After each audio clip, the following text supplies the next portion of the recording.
अर्हन्ताणं नमो सिद्धाणं नमो आयर्याणं नमो वज्जायाणं नमो लोय सवसाहुणं नमो अरिहन्ताणं नमो सिद्धाणं नमो आयर्याणं नमो वज्जायाणं नमो लोय सवसाहुणं नमो अरुहन्ताणं नमो सिद्धाणं नमो आयर्याणं नमो वज्जायाणं नमो लोय सवसाहुणं सकल ज्ञायक तदपि निजानंदरसलीन शोजिनेन्द्र जयवंत निज अरिरज रहस विहीन। बोलिए देवादिदेव 1008 मोल नायक श्री चंदा प्रभु भगवान की जय। परोपकारी आचार्य भगवंत विद्यासागर जी महामुनि राज की। पूज्य आचार्य भगवंत विराग सागर जी महामुनि राज की जय। पूज्य विरंजन सागर जी महाराज की जय। पूज्य संधान सागर जी महाराज की।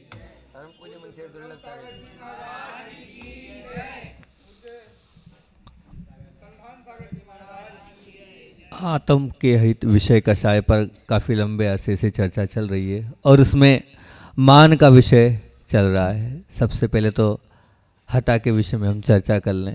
बहुत दिन पहले हम द्रोणगिरी में बैठे थे, एक श्रावक ने आके हमसे कहा, हमने उससे पूछा यहाँ आसपास कोई दर्शन योग्य और कोई क्षेत्र है क्या दर्शन?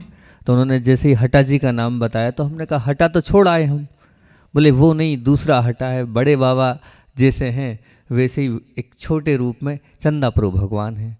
हमने कहा हमने तो नहीं सुना। बोले नहीं महाराज जी, एक हटा नाम का क्षेत्र भी है।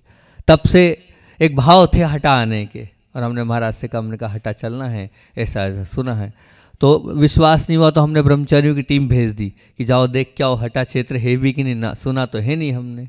तो आए और उनने सब यहाँ की फ़ोटो वोटो खींच के और वीडियो बना के दिखाई। लगा नहीं, हमने नहीं सुना था महाराज जी। तो हम लगा कि हाँ हटा क्षेत्र है और उस भाव से हटा की ओर हम लोग यहाँ पर आ गए। बहुत अच्छा लगा। शाम को जैसे ही भगवान के दर्शन किए, आनंद की अनुभूति हुई। ऐसे वीतरागी प्रभु, बिल्कुल प्राचीन जिन बिंब है और प्राचीन जिनालय है, लेकिन थोड़ी सी अवस्था जैसे भगवान की वैसी व्यवस्था नहीं है, जैसे प्राचीन भगवान है वैसी व्यवस्था नहीं। समाज से सुबह तो हमने कह ही दिया था कि थोड़ा सा ध्यान दे और भगवान को थोड़ा बड़े बाबा जैसा बाहर लेके आएँ। बाहर निकालेंगे तो निश्चित तौर से ये पूरे भारत में नहीं पूरे विश्व में बाहर आ जाएंगे। बाहर लाने की आवश्यकता है, आप लोगों को जागरूक होने की आवश्यकता है। आप लोगों का पुण्य है कि इतने मनोज्ञ और इतने अतिशयकारी भगवान आपके गांव में विराजमान है। पूर्वजों की संपदा है जो विराजमान है, उसका पूरा लाभ अच्छे से लें तो बहुत अच्छी बात है। तो चर्चा चल रही थी मान पर। ये मान है जो व्यक्ति को ऊपर नहीं उठने देता है। तो जो हमने कल नहीं परसों जो 3-4 बातें प्रमुखता से बोली थी, उसको हम पहले रिपीटेशन कर लेते हैं, उसको बता देते हैं। तो उसमें हमने स्पेशल रूप से एक बात बहुत अच्छी कही थी। क्या कही थी? कि सचमुच ही अल्प पुरुषार्थ और मामूली पात्रता से आप विराट गुण वैभव को प्राप्त कर सकते हो। बस करना क्या होगा? अपने अभिमान को छोड़ना पड़ेगा। जब आप अपने अभिमान को छोड़ दोगे तो निश्चित तौर से आप उस विराट वैभव को प्राप्त कर सकते हो, लेकिन छोड़ना पड़ेगा उस अभिमान को। फिर उसके बाद आपके सामने एक बहुत छोटी सी कविता लिखी थी, कविता बोली थी। और वो कविता इसलिए बोली थी क्योंकि वो कविता इसलिए मुझे पसंद है कि वो व्यक्ति जो थे वो अज्ञात, अपना नाम, कविताएं तो बहुत अच्छी अच्छी लिखते हैं पर अपना नाम नीचे लिखते हैं अज्ञात, नाम नहीं। तो अभिमान की बात है और उनकी कविता मैंने आपके सामने रखी थी। फिर से एक बार आप लोग के सामने रख देता हूँ। किस किस से जाले तोड़कर वापस कदम है लेना, चेहरा एक एक दूर करके फिर स्वयं से है मिलना। बहुत अध्यात्मक ये कविता थी। मतलब अगर हमें अपने आप से मिलना है तो ये जाले यानी संसार के संबंधों को तोड़ना पड़ेगा, और जितने चेहरे हैं इन सब चेहरों को भुलाना पड़ेगा। फिर कहीं जाकर इस 184 ताले खुल जाए, भाग्य का हो यदि साथ। सबसे कठिन अलग प्रवास, सबसे कठिन अलग प्रवास। मतलब ये 84 लाख योनि के ताले खुल जाएंगे। किससे खुलेंगे? जब आप सबसे संबंध तोड़ेंगे। और फिर जिसने इसका स्वाद लिया तो किस किस ने इसका स्वाद उठाया, तो उसको स्वाद क्या आया? तो सारे लगे झूठे जी। जितने संबंध लगे वो क्या लगे?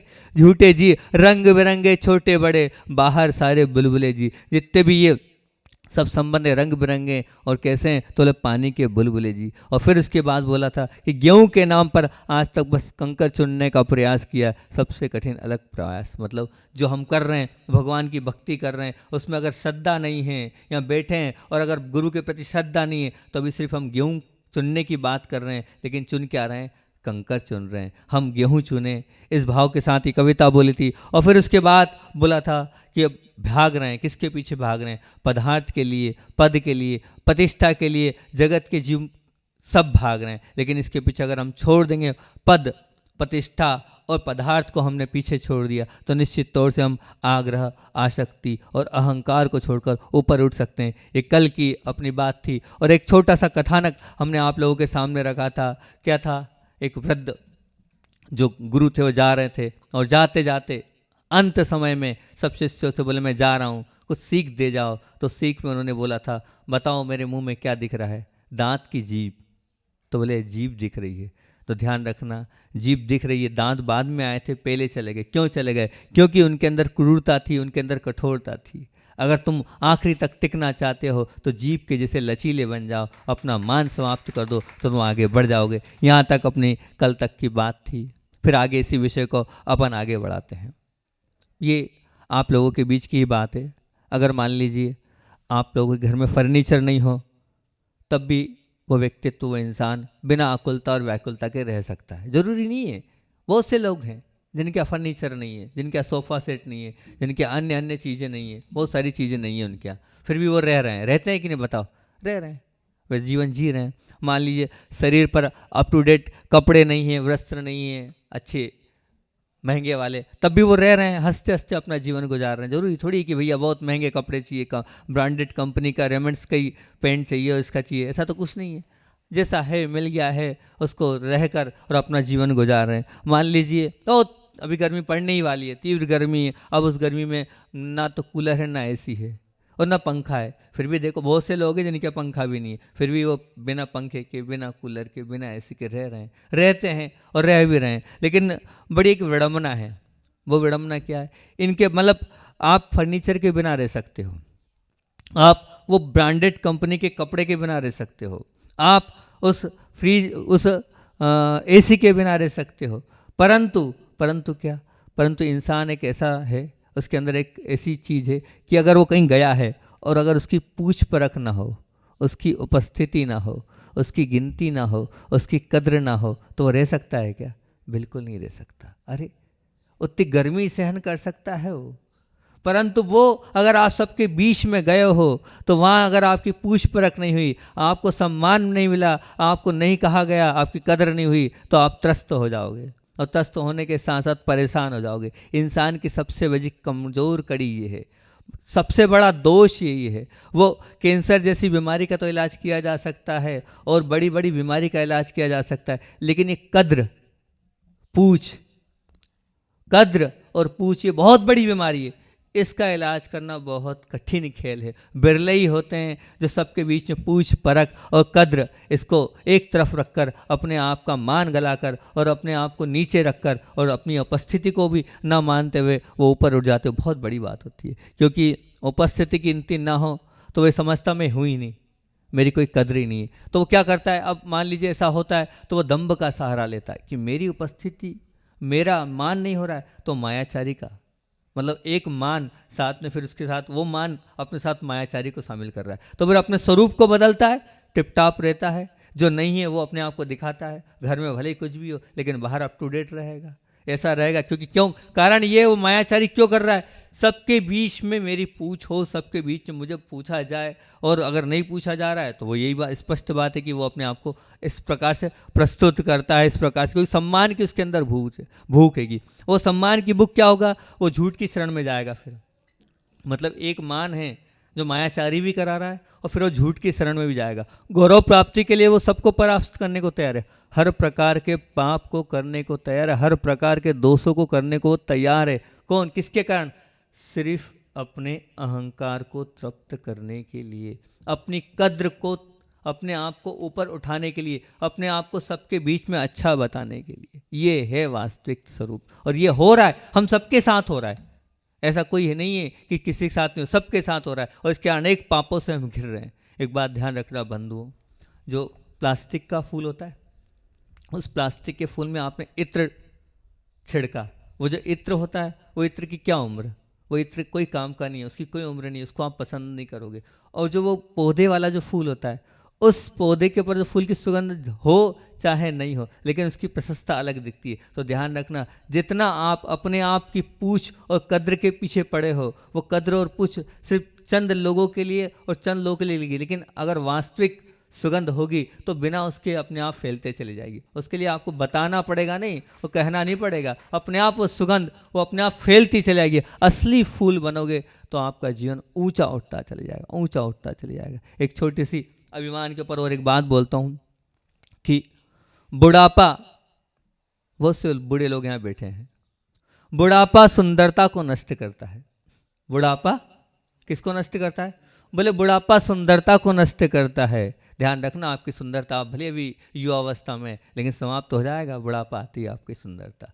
तो बुढ़ापा सुंदरता को नष्ट करता है, और आशा धैर्य को नष्ट करती है। मतलब आपके अंदर किसी चीज़ की इच्छा है, मुझे ये चाहिए ये चाहिए, तो क्या होगा, वो आपके अंदर बैठा जो धैर्य है, वो धैर्य समाप्त हो जाएगा। और मृत्यु प्राणों को समाप्त करता है। निश्चित तौर से जब मृत्यु आएगी तो आपके प्राण चले जाएंगे। और क्रोध आपकी शोभा को समाप्त करता है, क्योंकि जब, ध्यान रखना, जब भी आपको क्रोध आएगा ना तो आपका चेहरा विवश हो जाएगा। देख लेना कभी, जब आप क्रोध करोगे तो आपकी लाल आंखें हो जाएगी, बिल्कुल चेहरा लाल पीला हो जाएगा। क्रोध आपकी शोभा को नष्ट करता है, और दुष्टों की संगति आपके उत्तम स्वभाव को समाप्त करती है। जब भी आप दुष्टों की संगति करोगे तो क्या होगा, आपके अंदर का जो अच्छा है वो अच्छापन चला जाएगा, क्योंकि जिनके साथ हम रहते हैं, उनके साथ रहते हैं, अगर वो दुष्ट स्वभाव के हैं तो हमारे अंदर भी दुष्टता आती चली जाती है। और फिर उसके बाद कहें तो काम लज्जा को समाप्त कर देती है। अगर जिनके मन में वासना भरी होती है, वो वासना में उनके अंदर की सब कुछ, समाज को नहीं देखता, वो घर को, परिवार को नहीं देखता, वो सब चीज़ें छोड़ देता है, समाप्त कर देता है। जिनके अंदर वासना भरी होती है तो लज्जा समाप्त कर देती है। कौन, वो वासना। पर ये सब चीज़ें एक तरफ, जिसके पास अभिमान हो ना, जिसके पास अभिमान है, ये सारे गुणों को समाप्त कर देता है। ये तो एक एक चीज़ को समाप्त करिए। बुढ़ापा सुंदरता को समाप्त करेगा, बहुत अच्छी बात है। वो आशा धैर्य को समाप्त करेगी, और आपकी क्या, वो जो मृत्यु है वो प्राणों को लेगी। वो क्रोध आपके चेहरे की शोभा को समाप्त करेगी, वो संगति आपके उत्तम स्वभाव को समाप्त करेगी, काम आपके लज्जा को समाप्त करेगी, परंतु अभिमान इन सबको समाप्त कर देगा। अभिमान एक ऐसी चीज़ है, वो आपकी सारी चीज़ों को समाप्त कर देगा। इसलिए अपने जीवन में हमेशा अभिमान को छोड़कर सरलता, सहजता को लाओगे तो बहुत अच्छा आपका जीवन होगा। एक बहुत अच्छी बात, छोटी सी कहानी अभी 2-3 दिनों पहले बहुत अच्छी लगी हमें, आज वो कहानी हम सुनाते हैं। छोटी सी है लेकिन उसमें बहुत मोटी बात बोली है, बहुत अच्छी बात बोली है। शुरुआत करता हूँ, गलती से सीख लेता है। बहुत ध्यान से सुनना, बहुत अच्छी बात है, बहुत मार्मिक बात है। गलती से सीख लेता है, वो गलती उसके लिए सीढ़ियाँ हैं। गलतियों से जो सीखता है, गलतियाँ उसके लिए सीढ़ियाँ हैं, अन्यथा समुद्र। मतलब जो गलतियों से सीखता है तो वो ऊपर चढ़ जाता है, सीढ़ियाँ हैं। और अगर गलतियाँ करने के बाद भी वो सीख नहीं रहा है तो डूब जाता है। क्या हो जाता है, वो डूब जाता है। बंधु निश्चित मान के चलना, गलती सबसे होती है, मुझसे भी हो रही है, आपसे भी हो रही है, तभी हम संसार में हैं। हाँ, संसार में इसलिए कि अनेकों गलतियां हमने करी, लेकिन गलतियों को करने के बाद अगर हम सीख रहे हैं तो निश्चित तौर से हम ऊपर उठते चले जाएंगे, ऊपर उठते चले जाएंगे। अपनी गलतियों से सीखें तो बहुत अच्छी बात है। तो एक बहुत अच्छी छोटी सी कहानी, एक डॉक्टर हैं, और ध्यान से सुनना, आपको उसका जो सार है वो सार बहुत अच्छा लगेगा। कर्मों की देन की बात है, अभिमान की बात चल रही है। एक डॉक्टर है, और डॉक्टर बहुत बड़े हॉस्पिटल का मालिक है, अपने हॉस्पिटल में बैठा है। एक का एक पेशेंट एक आता है बहुत सीरियस है, और उस पेशेंट को देखते हैं तो देखते ही उस पेशेंट को डॉक्टर देखता है और हंसने लगता है एकदम, एक मुस्कान उसके चेहरे पर आती है। ऊपर देखता है, फिर भगवान को वो देखता है, और देखने के बाद पूरे अपने एक हॉस्पिटल के जितने डॉक्टर्स हैं, नर्स हैं, उन सबको बुलाता है। ये जो पेशेंट दिख रहा है, बोले हाँ, ध्यान रखना इस पेशेंट को किसी भी कीमत में बचाना है आप लोगों को। जो लग रहा है वो लगे। अगर आपको लगता है हमारे हॉस्पिटल में कोई डॉक्टर नहीं है, आप बाहर से डॉक्टर अरेंज कर लो। जो औषधि जो दवाई चाहिए वो सब मिले, पर इस व्यक्ति का ध्यान रखा जाना चाहिए, ये बचना चाहिए, ये ध्यान रखना, ये मेरा सख्त आदेश है। और दूसरी बात ये ध्यान रखना, किसी प्रकार का बिल नहीं बनना चाहिए, किसी प्रकार का पैसा आपको इससे नहीं लेना है। डॉक्टर सब डॉक्टरों से पहली बार डॉक्टर साहब ऐसा बोल रहे हैं, ठीक है। अब पूरी जी जान से पूरा हॉस्पिटल लगा रहा, और वो जो व्यक्ति वहाँ पर थे उनकी सेवा लगी, सेवा में सभी लोग लगे रहे, सेवा करते रहे। देखो, मेहनत करोगे तो मेहनत का फल निश्चित मिलेगा। और हुआ एक दिन, 15-20 दिन की मेहनत के बाद वो जो पेशेंट था वो ठीक हो गया और व्हील चेयर पर आ गया। व्हील चेयर पर आके जब वो चलने लगा तो उसने सबसे पहले यही बोला कि बोले भैया, आप लोगों की मेहनत से मैं ठीक हो गया हूँ, आपका कितना बिल बनता हैगा। और डॉक्टर ने कहा आप थोड़ी मेहनत करेंगे तो आप चलने भी लगेंगे, थोड़े दिन बाद आप चलने भी लगेंगे। बोले आपका कितना बिल बनता हैगा। तो उन्होंने कहा नहीं, आपसे बिल नहीं लिया जाएगा। बोले क्यों, बिल क्यों नहीं लिया जाएगा। तो बोले वो जो हमारे सबसे बड़े डॉक्टर हैं, जो इसके मालिक हैं हॉस्पिटल के, उन्होंने मना किया हैगा। तो उसे आश्चर्य हुआ, क्यों मना किया भाई, मैं कौन हूँ जो मेरे लिए मना कर रहे हैं। तो बोले आप उनसे मिल लीजिए। जैसे ही वहाँ डॉक्टर के पास बोला, बोले वो ठीक हो गए और वो व्हील चेयर पर आ गए। बोले हाँ, मैं रोज़ तो जा रहा था देखने, आ गए, ठीक है। बोले हाँ, भेज दो, उनको मिलना चाहते हैं। और जैसे ही मिला तो डॉक्टर साहब ने बोला क्यों, पहचाना मुझे। तो बोले नहीं, हम नहीं पहचान पाया आपको। वो जो बालक था, जो पेशेंट था, वो नहीं पहचान पाया। तो उन्होंने कहा, बोले आप भूल गए लेकिन मैं आपको नहीं भूला। अब ध्यान से सुनना इस चीज़ को बहुत अच्छी। आप भूल गए, मैं आपको नहीं भूला। बोले बहुत समय की पहले की बात हैगी। बोले जब मैं अपने परिवार के साथ जंगल में पिकनिक मनाने गया था, लेकिन जब वापस आ रहा था और सनसेट का समय हो गया था, अंधेरा सा हो रहा था, और जब बियाबान जंगल था और मेरी गाड़ी ख़राब हो गई थी। मेरी जब गाड़ी ख़राब हुई थी तो मैंने बहुत लोगों को रोकने का प्रयास किया, कोई रुक नहीं रहा था, और अंधेरा होते जा रहा था। मैं मेरी पत्नी और बच्चों के साथ था, नेटवर्क भी नहीं मिल रहा था, किसी से संबंध बनाना चाह रहा था, संबंध भी नहीं बन पा रहा था। मैं बहुत परेशान था, हैरान था। उसी बीच तुम इस बाइक से निकल रहे थे, मैंने आवाज़ दी, मेले कुचले कपड़े पहने हुए आप ही थे, और आपको आवाज़ दी, आपने गाड़ी रिवर्स ली और आप आए, और आपने कहा क्यों, क्या बात है। तो आपने कहा गाड़ी ख़राब हो गई। आपने हमसे बोनट खुलवाया और ठीक किया, और आपने कहा मेरे पीछे पीछे मेरे गैरेज पे आ जाओ।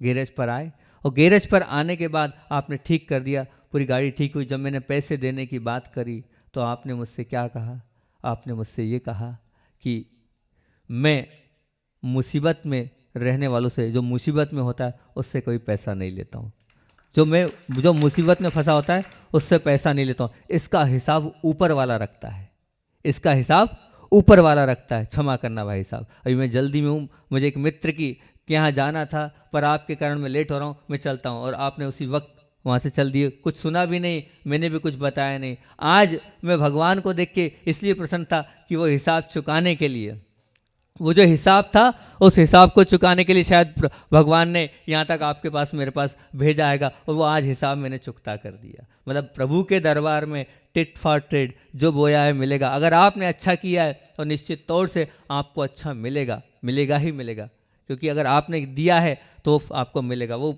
ये चीज़ यहाँ बता रही है कि कर्मा रूप रेस्टोरेंट होता है। कर्मा रूप रेस्टोरेंट समझते हो, मतलब जो आपने कर्म किए हैं वो। तो कर्मा रूपी रेस्टोरेंट में जो आपने ऑर्डर किया वही आपको मिलेगा। कर्मा रूपी रेस्टोरेंट में जो आपने ऑर्डर किया है आपको वही मिलेगा, जो आपने किया है आपको मिलेगा। उसने अच्छा किया था तो उसको अच्छा मिलता चला गया, मिला। तो आप भी अपने जीवन में ऐसे जो मुसीबत में फंसे हैं, अपना मान अभिमान छोड़कर उनकी मदद करोगे, उनकी हेल्प करोगे, उनके लिए तैयार रहोगे, तो निश्चित तौर से आपकी मदद करने के लिए भी वो कहीं ना कहीं से आएगा ही आएगा, आना ही आना है। एक छोटी सी बात मैं अपने जीवन की बताता हूँ जो मेरे साथ घटित हुई थी, तो मुझे भी लगा कि कर्मा रूपी रेस्टोरेंट में सब कुछ मिलता चला जाता हैगा। एक बार की बात है, शुरुआत की ही बात है, ब्रह्मचर्य अवस्था में एक साधु को बहुत अंतराय आते थे। पूज्य विमल सागर जी महाराज जी। हमारी ड्यूटी वहाँ लगा गई, हम लगातार उनके आहार कराने गए और प्रतिदिन जैसा होता था वैसा आहार कराते थे, अस्वस्थ भी थे वो। अब ये हमने की थी वैयावृत्ति, साधु बने, साधु बनते ही हमारे लिए साधु बनते ही एक बहुत बड़ी बीमारी हो गई, पूरे शरीर में छाले पड़ गए। अब वो जब छाले पड़े तो वो जो छाले पड़े तो आप मानेंगे नहीं, पूरे शरीर में बड़े बड़े छाले थे, उन छालों को फोड़ा गया और फोड़ने के बाद वो छाले कम से कम डॉक्टर ने कहा था 1 महीने लगेंगे इनको ठीक होने में, और पूज्य विमल सागर जी महाराज जी ने 8 दिन की वैयावृत्ति में वो पूरे छाले ठीक कर दिए। तो मैंने यही समझा कि मैंने अच्छा किया था तो मुझे अच्छा अपने आप मिला। आप लोग भी अपने जीवन में अच्छा करते चले जाएंगे तो आपको भी अच्छा होता चले जाएगा। अंत में आचार्य भगवान का एक छोटा सा संस्मरण सुनाकर अपनी बात को विराम दूंगा, क्योंकि आचार्य श्री की वो बात प्रतिदिन बोलता चला जाता हूँ। आगे आ जाओ, 2 मिनट की और बात है कि 2 मिनट सुन लो। आचार्य श्री की वो बात आपके सामने रखता हूँ। एक बहुत पुरानी घटना है। क्षेत्र था अतिशय क्षेत्र सारवाड़ करके, वो अतिशय क्षेत्र था और बड़ी बड़ी जिनबिंब उस क्षेत्र पर थे। आचार्य भगवान ने जब क्षेत्र के दर्शन किए तो दर्शन करने के बाद आचार्य श्री ने एक बात बोली, बोले इतना विशाल क्षेत्र है लेकिन जगह इस क्षेत्र के पास बहुत कम है, ये बाजू वाली जगह ले लो। तो वहाँ पर जो समाज के लोग थे उन्होंने कहा हम बहुत परेशान हो लिए, वो बाजू वाला सज्जन जो है वो जगह देने को तैयार नहीं है, वो यहाँ से पास में ही नोहरा है, वहाँ का रहने वाला, उसकी काम की भी जगह नहीं लेकिन देने को तैयार नहीं, अपार पैसा है, उसको पैसे की आवश्यकता नहीं है। आचार्य जी ने कहा अब मैं कह रहा हूँ ना, जाओ उसके पास जाओ, वो जगत देगा, अवश्य देगा। शुरुआत की 74-75 की घटना राजस्थान की। पूरी समाज, पूरी कमेटी गई कि आचार्य श्री की ऐसी ऐसी भावनाएं, आप ये जगह दे दो तो यहाँ धर्मशाला आदि बन जाएगी ताकि साधुओं को रुकने के लिए हो जाएगा। इतने लोग दूर दूर से आते हैं, अभी तक हर बार उसने दरवाजे में नहीं घुसने दिया था। बोले ठीक है, अगर आचार्य श्री की भावना है तो ये जगह मैंने निःशुल्क दी। तो ये आचार्य श्री की बात लगती कि वो देगा, जरूर देगा। तो ऐसे तपस्वी साधु के अगर वचन निकल जाए देगा तो वो मिलती है। ऐसे ही आचार्य भगवान दे जब जब जहाँ जहाँ जैसा जैसा उनके मुख से निकल जाता है वो होता चले जाता है। अभी छुल्लक जी बता रहे थे कि हम बड़े प्रसन्न हैं, तो ऐसे प्रसन्नता सबको मिलती है, जो उनके दरबार में जाता है उनको सबको ऐसी प्रसन्नता मिलती है। अपना समय हो गया है, इतने रखते बोले आचार्य भगवान विद्यासागर जी महामुनि राज जी की।